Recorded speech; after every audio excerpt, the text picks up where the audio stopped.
Bismillahirrahmanirrahim. Assalamualaikum warahmatullahi wabarakatuh. Halo teman-teman, perkenalkan nama saya Nabila Aulia Daha. Saya dari program studi komunikasi penyiaran Islam.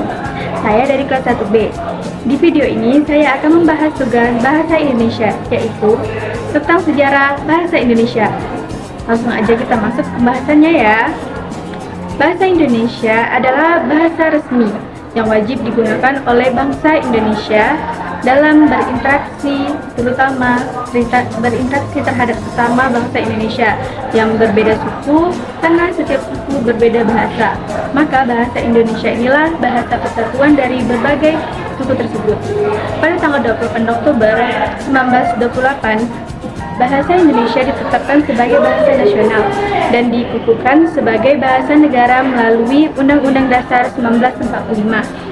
Pada tanggal 18 Agustus 1945, dalam Undang-Undang Dasar 1945 bab 15 pasal 36, itu disebutkan bahwa bahasa negara ialah bahasa Indonesia.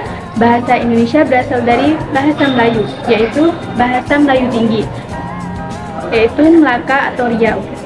Mengapa bahasa Melayu yang dipilih menjadi dasar bahasa Indonesia? Tentunya ada beberapa alasan yang menyebabkan bahasa Melayu itu dipilih. Alasan pertama, bahasa Melayu sebagai lingua franca, bahasa pengantar atau bahasa pergaulan di Nusantara. Sejak zaman Sriwijaya, bahasa Melayu itu digunakan sebagai bahasa perdagangan. Pada saat itu, masyarakat Indonesia sudah banyak mengenal bahasa Melayu. Oleh karena itu, bahasa Melayu menjadi bahasa yang dapat dipahami dan digunakan oleh masyarakat dari berbagai suku yang memiliki bahasa berbeda-beda. Alasan kedua, bahasa Melayu memiliki sistem bahasa yang praktis dan sederhana. Berdasarkan strukturnya, bahasa Melayu berbeda dengan bahasa lainnya di Indonesia. Bahasa Melayu tidak memiliki tingkatan dalam penggunaannya atau tidak berdasarkan status sosial. Misalnya, dalam bahasa Jawa ataupun bahasa Sunda terdapat beberapa penggunaan kata yang perlu disesuaikan dengan umur ataupun situasi kepada siapa kita berbicara. Sedangkan dalam bahasa Melayu tidak ada penggunaan kata seperti itu. Alasan ketiga, kebutuhan politik. Karena di Indonesia terdapatkan berbagai macam bahasa dan untuk mengatasi perbedaan itu tidak mungkin jika memilih salah satu dari ratusan bahasa itu.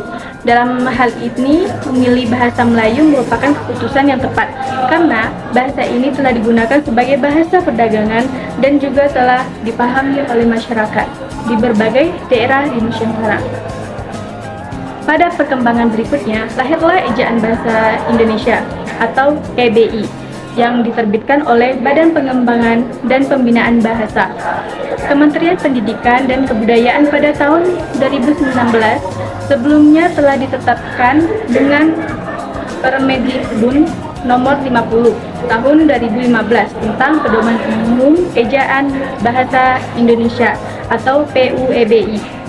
Inilah yang akan mendukung mahasiswa zaman sekarang ketika menyusun suatu karya tulis ilmiah untuk mengetahui ejaan dan penulis kata yang berlaku sekarang ini. Rakyat pribumi kemudian sepakat menjadikan bahasa Melayu sebagai bahasa pemersatu.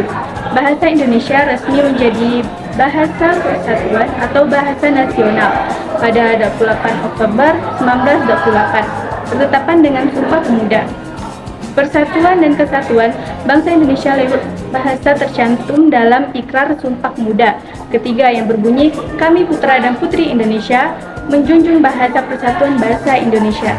Mungkin sekian dari video saya. Kurang lebihnya mohon maaf. Wassalamualaikum warahmatullahi wabarakatuh.